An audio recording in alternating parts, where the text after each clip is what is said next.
I want to introduce you to the different containers that you can use for your salad garden. Now we're going to talk about a couple of different types of containers, materials that you can use, keeping in mind that size really does matter. So salad, as you know, is small and can fit in the smallest of containers, but I will tell you that you're going to see the most success when you grow in a bigger space. This is because the plants will rely less on you and more on nature when they have more room spread out and to reach for nutrients and water when they need it. So we're going to look at some really small containers just to give you an idea of the different materials available to you. But I want you to keep in mind that you can go bigger with all these different materials, and I promise you'll actually see more success as you use bigger containers. So let's start out with this one. This is a stainless steel tub. So I love using steel as a really durable material for the for the salad garden.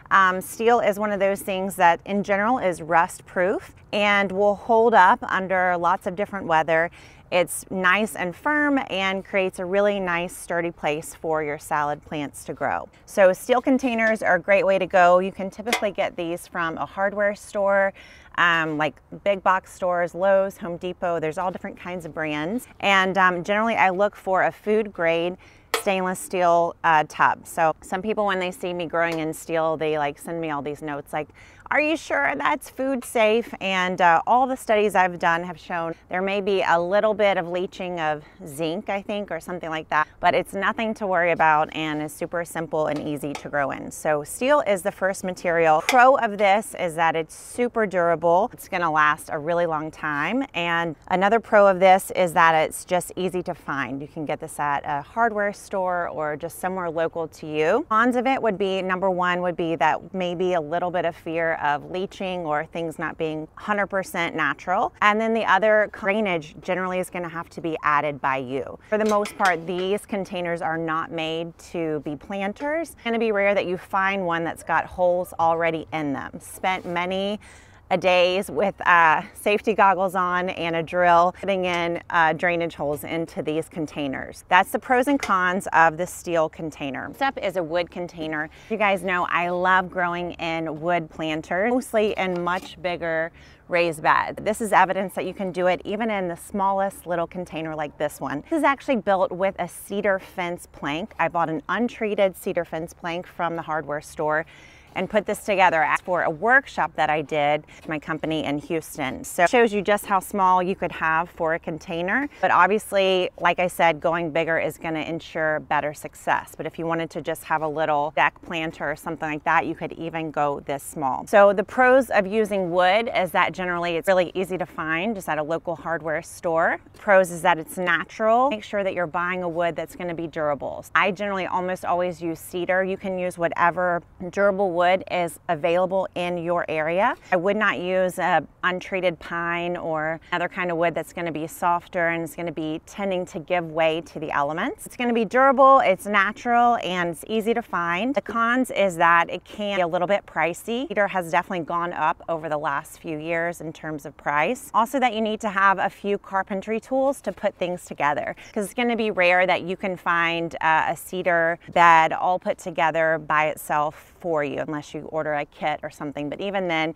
you're gonna have to use a couple of tools to put things together. Also, if you're using a closed bottom container, just like with the steel container, you're gonna need to add drainage holes, which is not nearly as hard with wood as it is with steel. So those are the pros and cons for working with a wood bed. As you know, this is pretty much my preferred way of growing almost anything, but salad included.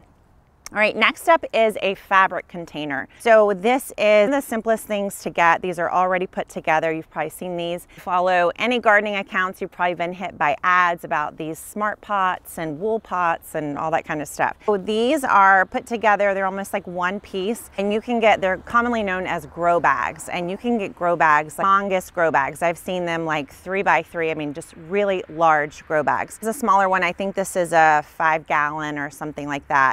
The pro pros of this are they're really inexpensive. This is probably the least expensive option of all these. I think you can get a bundle of these for not much money. Also already put together, so you don't have to do any work to do that. I do think there's a little bit of drainage question, in the sense they don't have drainage holes, and the breathability and the root growth in bags like this sometimes is questioned. Another con I will say for myself is I have a hard time maintaining the moisture and keeping my things growing really well in bags like this. I'm not sure what it is, but I think the evaporation is a little bit higher. I've just found I've struggled a little bit more to keep my salad greens healthy in a bag of this sort. So those are the pros and cons. I also personally don't love the beauty of these. I would much prefer like a steel bed or one of terracotta or wood, but it's a great simple way to get started, and like I said, very inexpensive. All right, finally we have terracotta. So these are, you know, just your simple clay pots that you could get from any kind of hardware store, nursery, that kind of thing. This is a prettier, I like this kind of grayish color versus the bright orange.